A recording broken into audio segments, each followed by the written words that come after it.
Hello friends, നമുക്ക് ഇന്നൊരു ചക്ക കിട്ടിയിട്ടുണ്ട്, അല്ലെങ്കിൽ ജാക്ക് ഫ്രൂട്ട്. നമുക്കതിനെ ഒന്ന് വേവിച്ചെടുക്കാം.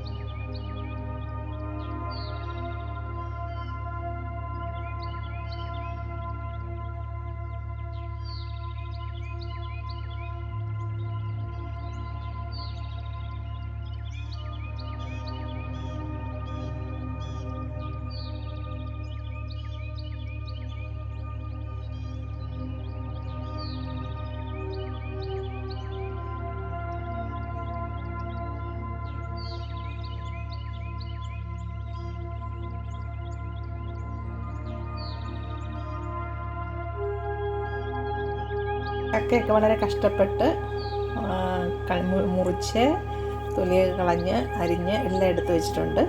അപ്പോൾ ഇതിനകത്തേക്ക് ഒരു വീട്ടിൽ ചോദിച്ചപ്പോൾ ഒരു 1.5 ഗ്ലാസ് വെള്ളം വേണമെന്നാണ് പറഞ്ഞത്. ഇപ്പോൾ അളവ് ഗ്ലാസ്സാണിത്. അപ്പോൾ ഇതിനകത്തൊരു 1.5 ഗ്ലാസ് ഒഴിക്കാം. നമുക്ക് അതിൻ്റെ കൂടെ ഉപ്പ് ആവശ്യത്തിനിടാം. ഏകദേശം എത്ര ഉണ്ടെന്ന് എനിക്കറിയത്തില്ല, അളവനുസരിച്ചാണ്. അപ്പോൾ ഒരു 1.5 ഗ്ലാസ് വെള്ളം ഒഴിച്ച് നമുക്ക് വേവിക്കാം, മൂടി വെച്ച് വേവിക്കാം. അപ്പോൾ ഇത് വേകട്ടെ. 1/2 ഗ്ലാസ് ഒഴിക്കണം, 1/2 ഗ്ലാസ് ഒഴിക്കുക. ഇനി നമുക്ക് ആവശ്യത്തിന് ഉപ്പിടണം.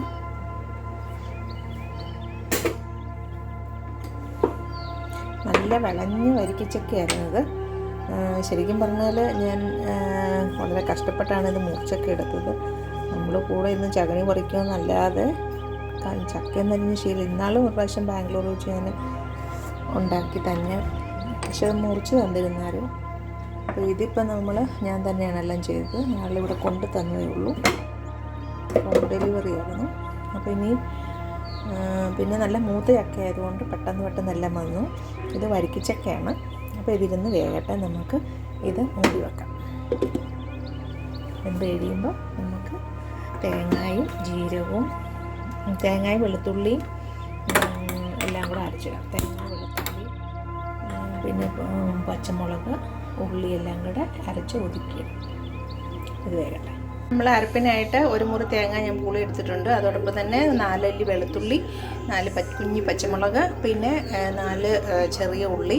ഇനി ഇതിലേക്ക് ആവശ്യത്തിന് ഉപ്പും ഒരല്പം മഞ്ഞൾപ്പൊടിയും കൂടി ചേർത്ത് നമുക്കൊന്ന് ഒതുക്കിയെടുക്കാം. എന്നിട്ട് നമുക്ക് ചക്കയൊക്കെ വെന്ത് കഴിഞ്ഞു, നന്നായിട്ട് വെന്തു. 1.5 ഗ്ലാസ് തന്നെ മതിയായിരുന്നു വെള്ളം. ഇടയ്ക്കൊന്ന് നോക്കണമെന്നേ ഉള്ളൂ. അപ്പോൾ ഇതിലേക്ക് ഇനി അരച്ച് ചേർക്കാം. അങ്ങനെ നമ്മൾ അരപ്പൊക്കെ അരച്ചു. ഇനി ഈ അരപ്പ് ഇതിലേക്ക് ഇടാം. തേങ്ങ, ജീരകം, ചെറിയുള്ളി, പിന്നെ പച്ചമുളക്, വെളുത്തുള്ളി എല്ലാം കൂടെ ചേർന്നതാണ്. അപ്പോൾ ഇതിനിട്ട് ആവി കയറ്റി കഴിഞ്ഞിട്ട് കുറച്ച് കരിവേപ്പിലയും കൂടി ഇട്ട് ആവി കയറ്റിയിട്ട് വേണം നമുക്ക് ഇളക്കിയെടുക്കാൻ. ഇതിലേക്ക് ഞാൻ കുറച്ച് കരിവേപ്പില ഇട്ട് ഇതിലേക്ക് ഞാൻ കുറച്ച് വെളിച്ചെണ്ണയും കൂടെ ഒഴിക്കുക, എന്നിട്ട് ഇളക്കിയെടുക്കാം. അപ്പോൾ ഒരു ടേസ്റ്റ് വരും. ഞാൻ വെളിച്ചെണ്ണ ഒഴിക്കുകയാണ്. അപ്പോൾ ഇനി ഇത് നമുക്ക് ഒന്ന് ആവി കയറുമ്പോൾ ഇളക്കിയെടുക്കാം. ആവി വറുക്കുന്ന ചക്ക വേവിച്ചത് ഇവിടെ റെഡിയായിട്ടുണ്ട്. ഇതിൻ്റെ കൂടെ മീൻകറിയോ ഇറച്ചിക്കറിയോ അല്ലെങ്കിൽ ചമ്മന്തി, തേങ്ങാ ചമ്മന്തി കൂട്ടി കഴിക്കുന്ന ഏറ്റവും ടേസ്റ്റാണ്. മീൻകറിയും ഇറച്ചിക്കറിയാണ് ഏറ്റവും നല്ല ടേസ്റ്റ്. അപ്പോൾ നമുക്ക് സെർവിങ് ഡിഷിലായിട്ട് നമ്മുടെ ആവി വറുക്കുന്ന ചക്ക വേവിച്ച് ഇവിടെ റെഡിയാണ്. ഞാനിതിൽ മട്ടൻ കറിയുടെ ചാറാണ് ഒഴിച്ചത്. മട്ടൻ കറിയൊക്കെ തീർന്നു പോയി, പക്ഷേ ചാറ് ഒഴിച്ചു. ഞാൻ നാളെ മീൻകറി ഇട്ടുള്ളൂ. അപ്പോൾ ഞാൻ കാണിക്കാൻ ശരി. എല്ലാവർക്കും ഇഷ്ടപ്പെട്ടു എന്ന് വിചാരിക്കുന്നു. ഇഷ്ടപ്പെട്ടെങ്കിൽ ലൈക്ക്, ഷെയർ ചെയ്യുക. Thank you for watching my channel. വീണ്ടും മറ്റൊരു നല്ല പാട്ടാണ്. Thank you. ഞാൻ ഇതിനകത്ത് ഇടിയിറച്ചി ഇട്ടിട്ടുണ്ട് നമ്മുടെ ചക്കയ്ക്ക്. കപ്പയ്ക്കിനി നമുക്ക് കട്ടൻ ചായ കൂടെ ഉണ്ടാക്കാം. അപ്പോൾ ഇതിനകത്ത് താജ്മഹലിൻ്റെ ടീ ബാഗുണ്ട്. അപ്പോൾ അത് നമുക്ക് ഈ പാത്രത്തിൽ ടീ പോട്ടിലിട്ട് നമുക്ക് ഉണ്ടാക്കാം. നമുക്ക് നമ്മുടെ വെള്ളം തിളച്ചിട്ടുണ്ട്, എടുത്തിട്ടുണ്ട്. ടീ പോട്ടിൽ ടീ ബാഗ് ഇട്ടു. നല്ല വെള്ളം തിളച്ചുകൊണ്ടേയിരിക്കേണ്ട.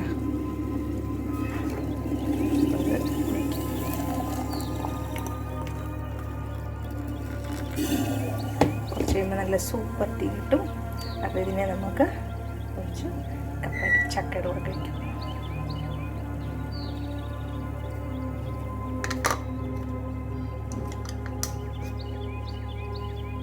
ഫ്രണ്ട്സ്, അങ്ങനെ നമ്മുടെ ചക്ക വേവിച്ചതും കട്ടൻ ചായയും അതിൻ്റെ കൂടെ നമുക്ക് കുടിക്കാം.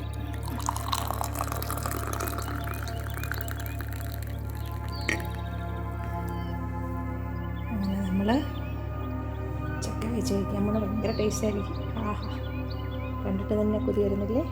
അപ്പോൾ നമുക്ക്